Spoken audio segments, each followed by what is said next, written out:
پاکستان ہمارا یعنی عوام کا، عمران خان یعنی کپتان پاکستان کا، اور پاک فوج بھی ہماری ہے۔ یہ ہیں وہ تین سچ، اور اگر ہم نے اسے مان لیا تو میرا ایمان ہے پاکستان کو اقبال کے خواب کی تعبیر بننے سے کوئی دنیاوی طاقت روک نہیں سکے گی۔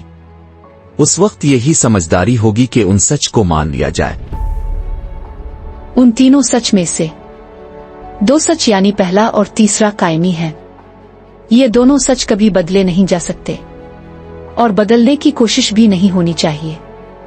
ہاں البتہ دوسرا سچ ایسا ہے جو ہر 5 سال بعد تبدیل ہو سکتا ہے، اور وہ بھی عوام تبدیل کر سکتے ہیں۔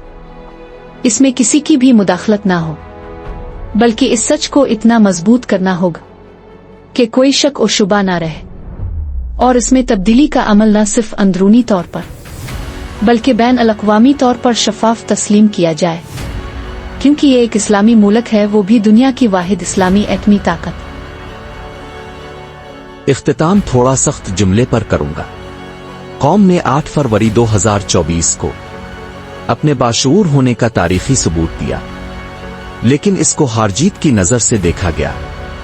ملک کی بدحالی کا رونا رونے والوں نے قوم کے شعور پر بالکل دھیان نہ دیا کہ اپنا فیصلہ ارباب اختیار تک کیسے اور کن حالات میں پہنچایا۔ یہ کوئی روایتی الیکشن ہرگز نہیں تھا۔ قوم تو شاباش کی مستحق تھی، افسوس ہم نہ سمجھ سکے۔